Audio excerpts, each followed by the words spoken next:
agus fáilte arás to the Crazy House Prices podcast with me, Ciarán Mulqueen. In this podcast, we dive deep into the Irish housing market and explore the factors that are driving prices up or down. In this episode, I'm joined by housing expert Ronan Lyons of Trinity and Daft.ie. Ronan has done a PhD in housing in Ireland and basically is the go-to for most media outlets and even the government on all things housing. Ronan runs through the data behind house prices, his predictions on house prices, and some solutions he feels would help make housing more affordable. So sit back, enjoy the podcast, and basically just get ready to learn, like all of these episodes, and be more informed about the Irish housing market right here on the Crazy House Prices podcast. I just want to pause the podcast for a moment to talk to you about a company called Beat the Bank. So the stress of organising mortgage protection just got a whole lot easier with beatthebank.ie. This amazing Irish company offers the guaranteed lowest price for mortgage protection in the country, and it's not just for first-time buyers. You can switch your own mortgage protection anytime and enjoy the benefits of their market-leading discounts. I, along with hundreds of my Instagram followers, have used Beat the Bank, and the feedback has been amazing over the last 12 months. With their 100% end-to-end digital experience, quoting and applying for mortgage protection has never been easier. You can get a quote in seconds and apply in minutes, without the hassle of unwanted sales calls or any paperwork. So visit beatthebank.ie today and protect your mortgage with ease and peace of mind. Beat the Bank saves you time and money on mortgage protection, whether you're a first-time buyer or looking to switch. They've also just launched income protection and life insurance on the site too. And if you have a house or are renting and are planning to buy, you need to consider protecting your income. So check out beatthebank.ie. Now, back to the podcast. Now, today with me on the podcast, I have Ronan Lyons, economist with Daft, among other places. I think Ronan, Trinity as well, is it? That's right. Yeah, the day job is Trinity, and then I help them out with the Daft out with the reports. Yeah. So Ronan, again, another qualified expert on the podcast to give us their thoughts on house prices, where they're going. So welcome, Ronan. Thanks for coming on. Thanks for having me on. Do you want to give yourself a little introduction? I think most people probably know from my retweets and Daft reports and what have you. But if you want to let anybody know who doesn't know. Yeah, I mean, there's probably no harm, I suppose. Not everyone's going to know, and why should they? So I started working with Daft back when I was doing a master's a long time ago now. Almost 20 years ago, we started doing the Daft reports. Since then, I worked in a couple of jobs, but I ended up going back to college to do a PhD, and I did it on the Irish housing market. And then about 10 years ago, I started working in Trinity. And shortly after I started working, actually, and this probably fills in the personal bit, we started looking for a place to buy. And then we went... we found a place in 2015 that had to do it up, so we actually got in, similar to your own story, Ciarán. Yeah. By the time we actually got in, we got in 2017. So I was on the journey, what seems like not that long ago, but I guess if you're a buyer now, 2017 is ancient history. But over the last 10 years or so, I've become increasingly concerned at a lack of housing in Ireland. I will say that the kind of the owner-occupied side is the for sale side is less bad than it is on the rental side than the social housing side. There's kind of worse problems there, but that's why I do a lot of what I do. In some ways, I'd much rather be off doing obscure academic research, but the fact that things have got as bad as they have in terms of the overall housing system and its health means that people like me are kind of out there quite a bit, because people always want to know how you're going to fix it, or how should it be fixed. Yeah, exactly. How should it be fixed rather than how are you going to fix it? But I guess it's as you said, house price, and like I think a lot of people following my page, there are a lot of renters following it, and they do kind of see that the rents have gone up astronomically, and even though house prices have gone up also, I feel like the kind of central bank lending rules and stuff since the last crash have saved us a little bit from maybe house prices in Ireland going up as high as they have done in other cities and in other countries, but rents have just gone kind of totally out of control. And I guess when we talk about all this, it will always kind of come back to a lack of supply, and as you said, there's a massive lack of supply on both sides. But thinking about say house prices, and I know the CSO stats are always the main thing that we kind of get concrete data on, how much things sold for, how much houses sold for, homes sold for, should I say. But I guess my issue with the CSO stats is that they are generally quite delayed, because the last one we got a couple of weeks ago was the stats for November, and any sales going through in November, when you kind of take the average as to how long a home takes to go from sale agreed to sold, like you're looking at maybe the stats that we see in November, those homes are probably sold some point during the summer or even before that. So I guess when we're talking about house prices and trying to see where trends are going, what are you seeing from the data that you're looking at? Yeah, I think that's an important point, is that there is no one true measure of prices in the housing market, even though we might want there to be. The CSO measure has actual prices, but it does look backwards quite a bit. List prices are really useful, but you got to know what they are and they are not capturing. And the data with DAFT are list prices. What we do with those is we mix adjust them. So we basically make sure we're comparing as best we can, like for like, over time. And that's the same method the CSO uses. And that's typically the best way of figuring out what's going on. Effectively, kind of between them all. And I know to a layperson, why are there 6 or 7 different housing market reports? In some ways, it's better though, because if they're using different data sets, similar methods, but different data sets, and they've all a slightly different purpose, then at least in their collection, we can see, in the collection of them, we can see the patterns. Now, that doesn't help someone who's looking at the market right now and going, is this a good time to buy, yes or no? Because one's backward looking, one's in list prices, which do I use? But overall, I think if you look at, if I use the DAFT report figures, I think you can see a big difference between the first half of 2022 and the second half. And a difference that I would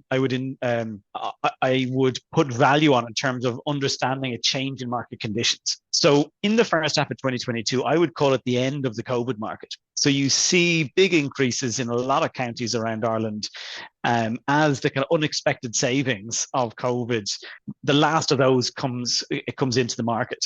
So in some counties, there were 6 or 7% increases over the course of 3 months. These are really big increases to see in just 3 months. But they all petered out in sort of June, July, August. As we went from the end of the COVID housing market into the start, I guess, of what you might call the Ukrainian war housing market, with a return to inflation, higher interest rates, all of that disruption feeding through into the economy, the world economy, and then the Irish economy as a result. And most parts of the country, if you compare June to December, there was no change in prices.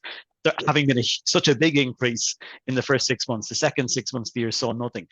And you could say, right, well, that maybe that's supply, right? Maybe the supply situation improved itself and there was more, because there had been a big hit in the second-hand supply with COVID and the lockdowns. Supply was actually hurt when demand wasn't. Somebody like me might have guessed the opposite pre-COVID, but what actually happened in the lockdown was the sort of sand in the wheels of the second-hand market, and you couldn't go to view a place because you couldn't get in the door, right? Because you literally couldn't go see anything, and it's taken quite a while for the second-hand market to recover to the volumes of number of homes coming on the market that we had seen pre-COVID.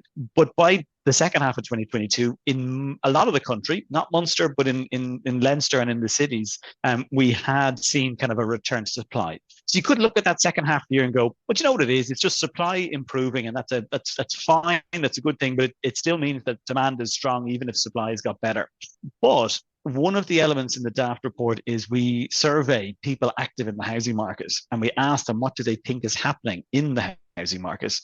And in particular, we asked them one question, which is, what do you think is going to happen prices over the next year? And this matters because people base their decisions today on their expectations for the future. It doesn't matter whether the expectations are right or wrong. If I think prices are going to go up by 10% over the next year, I will make a decision on that. And that decision will be different probably than if I think prices are going to fall 10% over the next year. And what we saw in the second half of 2022 was those expectations about the future became less optimistic. People were, or you might even say, less pressured. People were no longer expecting increases of 5% or more in house prices. They were now expecting prices to be stable.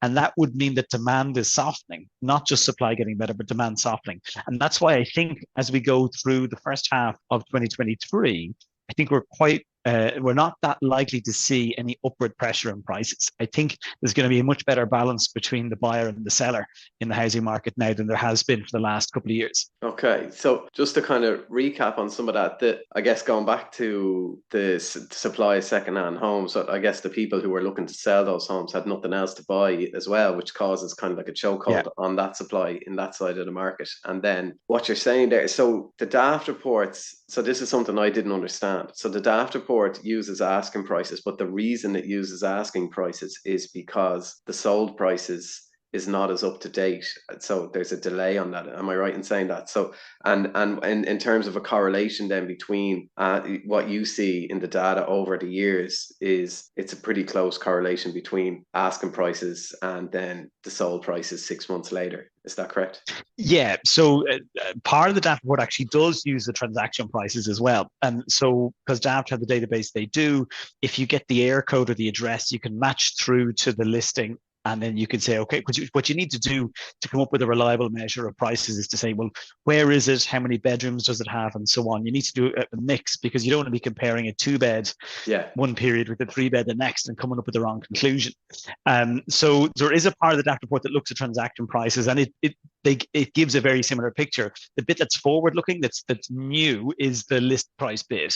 And that's the bit that's in the headlines most of the time, because it's the bit that the CSO doesn't have in that sense, and nor does the CSO necessarily want it, right? It has a particular job to do. But obviously from DAFT's point of view, it's useful from their point of view, because it helps get them out in coverage. It's good for their brand. But from a market participant point of view, it helps everyone understand what conditions look like right now, using the kind of individual decisions of people buying and selling, and of course the agents as well themselves. Okay, that's really interesting. And then I suppose with the reports being on DAFT, like DAFT is, I think, probably the biggest portal that has most of, nearly all, I guess, of the supply on both for sale and for rent. It'd be rare you'd find one that isn't on DAFT. Now, I know obviously not all properties are going to be on DAFT, and then there may be some that are multiple properties on one listing, and then there may be some where people, like, I know my friend they had a room, like a granny flat kind of thing they wanted to rent, and they put it on DAFT and got like 300 replies in a day, and they just took it down. They were like, no, look, we'll go with a more like local Facebook group or something, because it's just too much. So I understand that, but I guess like it's probably a small percentage that isn't on it. And then maybe just going back to your last point there, was about what you think we will see this in the first half of 2023. So you're not expecting a massive upward pressure. So in other words, you don't expect prices to go up. Is that what you're saying? Yeah. And somebody listening might be going, he's been a bit cagey there. Is he saying prices are going to fall or not? And the honest answer is I don't see what would push prices up, other than the only thing pushing prices up, and it's a question of whether it's a bit strong enough to offset the other things, and I don't think it is the central bank relaxing its mortgage rules.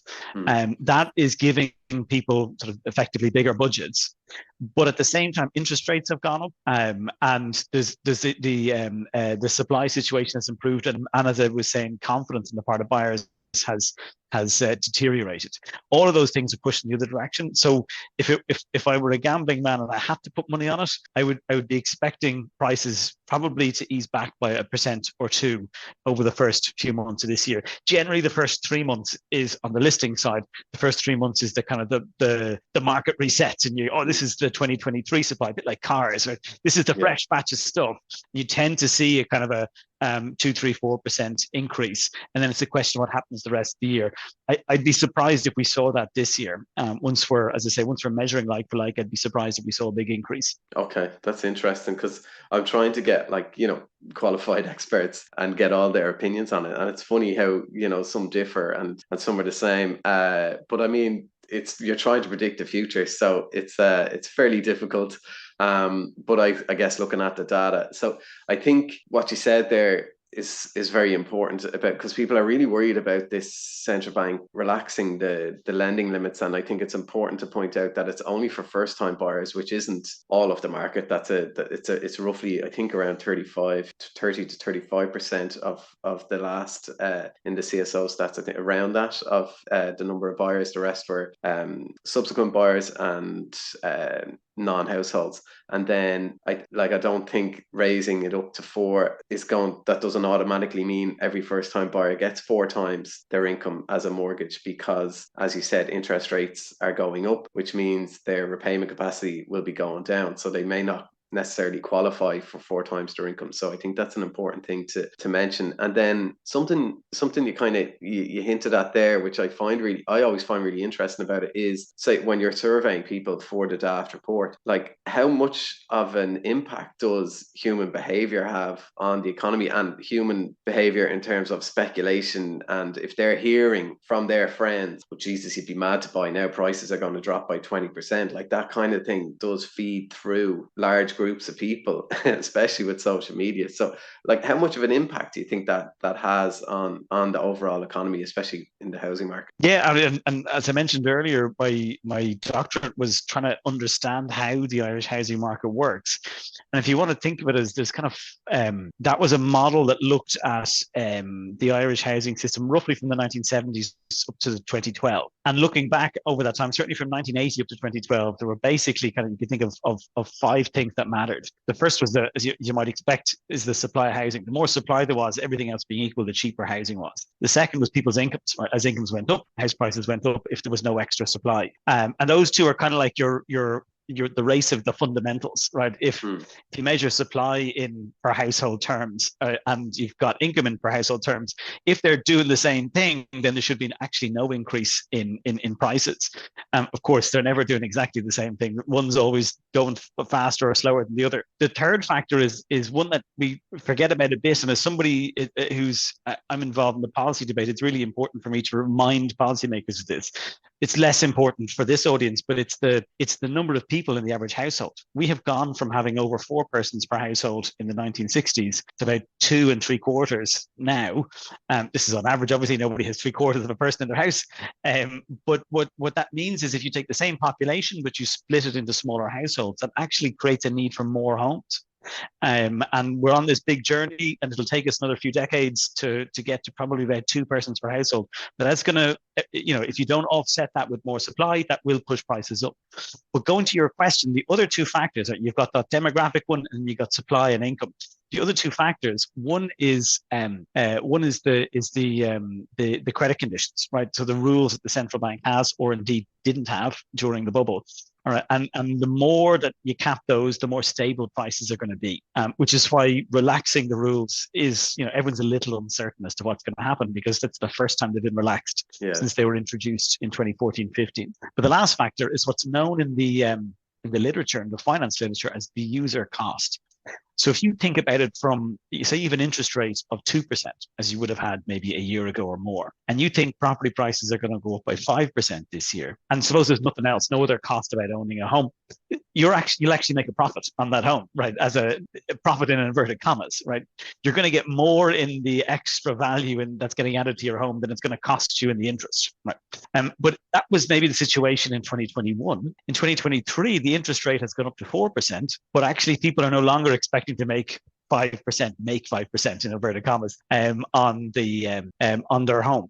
They're now expecting it to be maybe the same in a year's time as it is now. So all of a sudden that cost is a lot more real. And as you say, it could be completely psychological. There may be nothing to it. We used to call this sunspots in economics, where something just catches the imagination and then the market gets distracted by something. Or it could be real, that people have changed their expectations for a very good reason. Whatever is driving it, that change in mood or sentiment will feed through.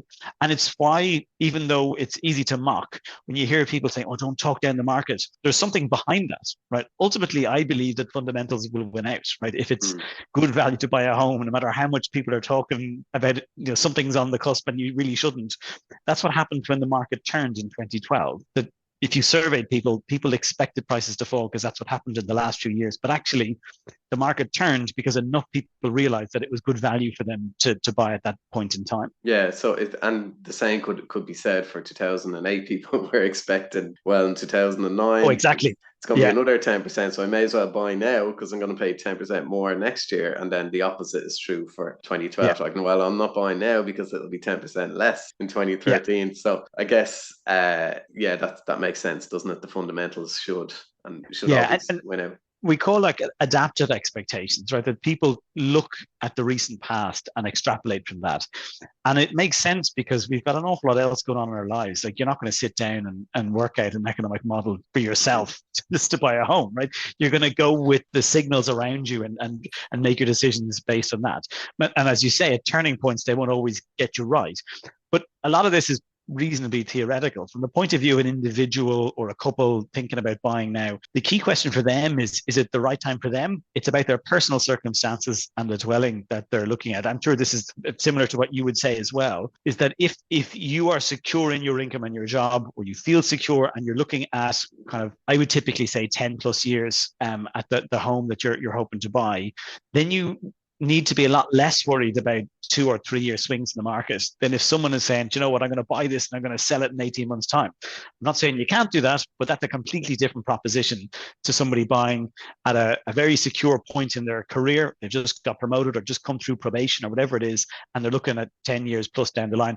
And in the case of buying a newly built property, they may have the Help to Buy or similar kind of to reduce the deposit required as well. Yeah. Yeah, and that is the same thing that I tend to say to people is, do you love it? Can you afford it? Will you always be able to afford it? And do you plan on staying there long term? Because the alternatives are renting at the highest rent prices in history. And then also, it's not just that home. Like, you might say, oh, well, there'd be another one. That exact home may not be available again in 6 months' time, especially if you're looking at the existing stock or second-hand homes or whatever.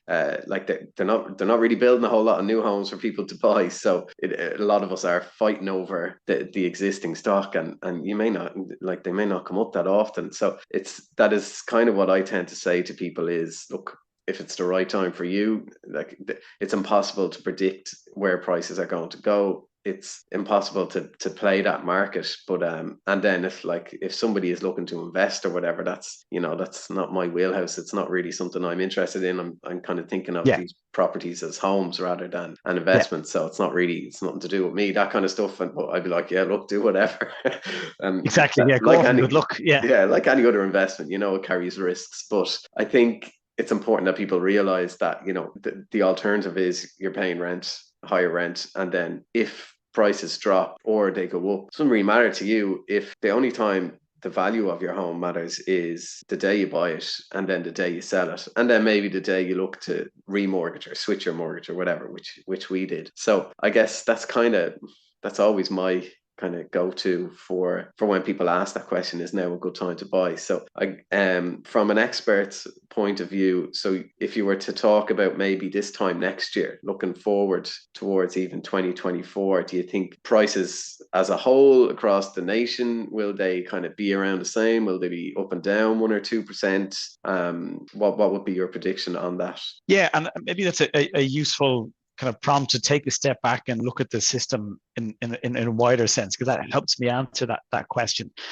As a country, we didn't really have a business model for almost 150 years, right, up until the early 1990s, right? And then we got into the single European market, and then we had a business model as a country, right? We actually were acting and we still do act as a platform into the single European market for mostly North American firms, right?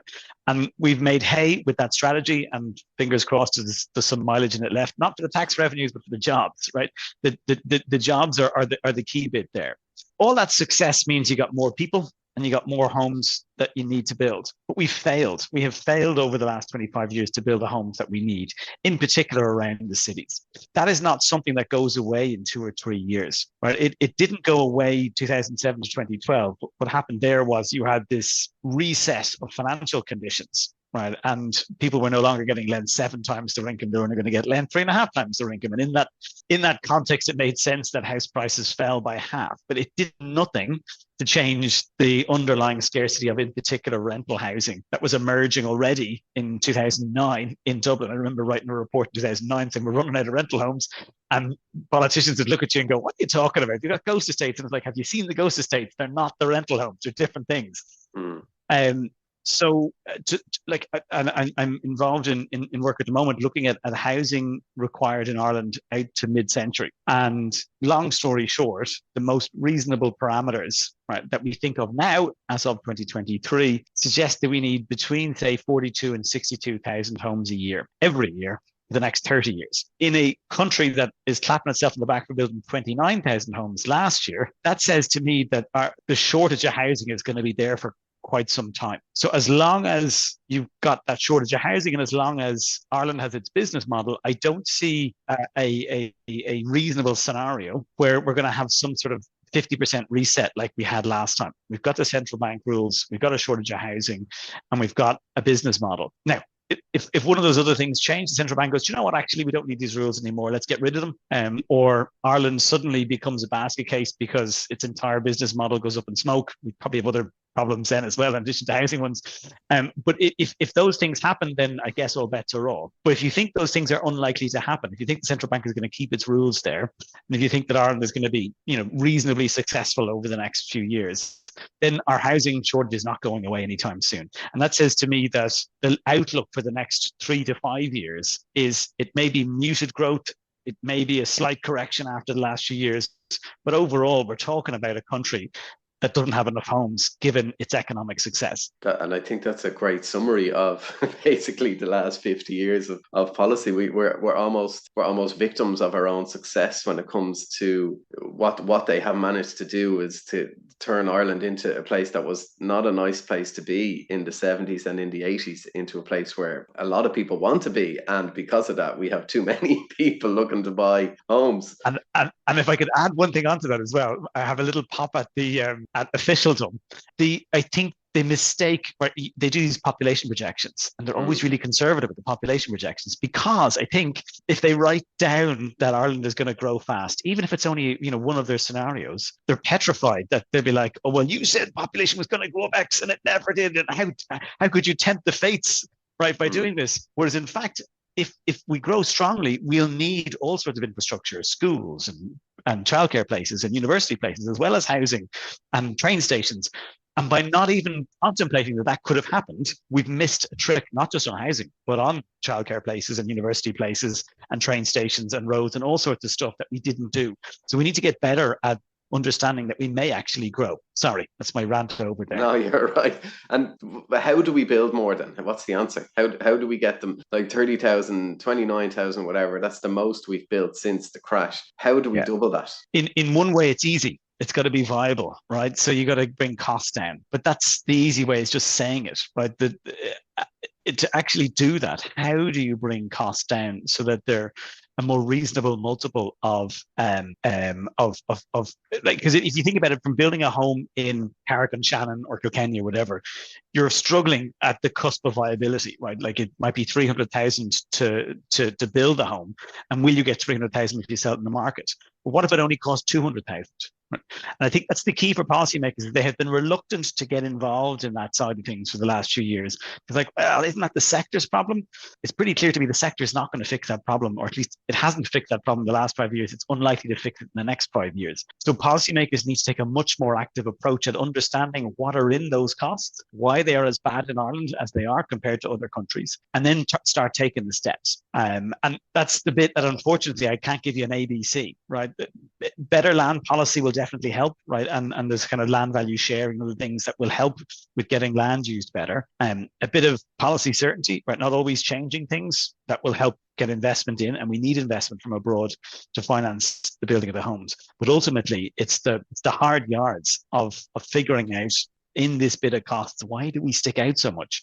And that's not glamorous, but that's the bit where we will go from 30 to 35 to 40 to 45. If you're a politician and you're like, I want to do this overnight, please tell me how. The problem electorally is that, well, that sounds awfully lot that you want to do something like tax breaks, right? And tax breaks are a bit of a no-no in Ireland after we did them 98 to 2008, and they got homes built in all the wrong places. Now, hypothetically, I could say you could design tax breaks that don't do that, but could I get re-elected? If I were a politician having put them in, I'm not so sure. So I don't know if there's any quick wins, and even the slow wins are tough to list. And I guess that it's something I always think about, is when we have a 4-year cycle for governments, it's very tough to think long term like that. And you're talking about making projections up into the mid-century. Like, is there an argument there that we could look? Would it be better for us as a country to have like cross-party support for a Yeah. policy, a 20, 30-year policy, that no matter who is in government, this is our housing policy that no matter who's in, you have to stick to. But then it's Certainly, I making think that prediction is going to be tough. yeah, certainly the broad contours, right? One of the things that is, it's not about having a number, right? Because nobody's going to know the number. I don't know the number. But what I can tell you from where we stand now at the end of January 2023 is the most likely set of scenarios have the following bits, right? And that broadly says something like 40 to 60,000 homes, or a little bit higher. And I believe that if I sat down with everyone from each of the political parties and walked it through, just on that bit, I can get them to agree with those numbers, right? It's just maths. It's not even economics. It's just maths. The hard bit is, of course, what happens after that. It's like, well, are they going to be social housing, rental housing, owner occupied? Is it going to be in Dublin? Is it going to be in Galway? Where is it going to be? Right. But in some ways, if you can get people to agree on the scale of the need, then you can start, okay, leave a bit of room for maneuver on the other stuff later on. What we have at the moment is a system that is still, it's a post-Celtic Tiger system. It keeps thinking that its role is to try and stop too many homes getting built. Can you believe it, right? It's there going, oh, well, this local authority shouldn't be zoning that land because just in case we build too many homes. I mean, I'd love it if the problem was too many homes rather than too few, right? Because if you do too many homes in a system with central bank rules, the costs are a lot smaller than having too few homes. We can see the cost of having too few homes. It's not good. Sorry, I could happily chat about this for another 35 hours, let alone 35 minutes. But everyone has something else to be doing, I'm sure. No, you're very good. Thanks so much, Ron. I really appreciate it. Yeah, so I think it's a good one to finish on in terms of, I mean, wrapping it all up is we need to build a lot more. We need to figure out how to make it possible for us to build a lot more. And maybe I'll give one optimistic note. The LDA, the Land Development Agency, that is basically a state-owned builder. And people are saying, why don't we have a state-owned builder? We do. It's getting up and running. It's taken a bit longer than maybe they would have liked, but it is up and running, and the first few hundred homes will come out this year. That's a model that I think that could be expanded. Yeah, it's scaled up over the next few years. So fingers crossed that works. Okay, fantastic. Look, we'll leave it there. Thank you so much, Ronan, for taking out the time to chat with me. I know you're busy at home with all the kids and in work, so really appreciate it. And people can check out you're very active on Twitter. It's at Ronan Lyons, I think, isn't it? At Ronan Lyons. That's right, yeah. And then obviously all the Daft reports as well. So thank you so much, Ronan. Really appreciate it. Thanks for having me on, Kieran. Hi, I am just going to pause the podcast for a second to talk to you about some sponsors of the Crazy House Prices podcast. This episode is sponsored by Daft.ie. Daft is Ireland's #1 property portal. Daft has the most properties available for sale and rent and is the preferred national property website amongst consumers in Ireland. So Daft.ie's core vision is to make buying, selling and renting property better for everyone in Ireland. So Daft's mission is to simplify each step of every property transaction in the Irish market to make buying, selling and renting in Ireland simple. That's why Daft.ie build innovative tools like Offers by Daft, an online real-time offers platform that provides never before seen transparency for the Irish consumer when buying a home. Are you looking to buy? Maximise your chances of finding your dream home by visiting Daft.ie, Ireland's #1 property website. Agus Shinné Lahai on episode 2 of the Crazy House Prices podcast. That was a really informative chat with Ronan. I've done a few things with Ronan in the past and he's always just really good to listen to when he's talking about housing, and I'm sure you have learned something there. I think it's interesting to hear the difference in opinion for some experts and economists and also the things they agree on. So make sure you've checked out my previous episode with Kieran McQuinn of the ESRI. And again, as always, a special thank you to our sponsors and to my patrons for supporting the podcast and my Instagram page. If you're looking to buy a home in Ireland, I have some great news for you. My book, How to Buy a Home in Ireland, is now totally finished. Edits are done, it's off to print, and it's available to pre-order now and will be officially released at the end of March. So if you order it now, it'll get sent to you for the end of March. You can pre-order it by following the link in the episode description, or go to my Instagram and it's in the link in my bio there. Or if you're listening to this after the end of March 2023, then it should be available to buy wherever you get your books. So thanks again for listening. Agus slán go fóill.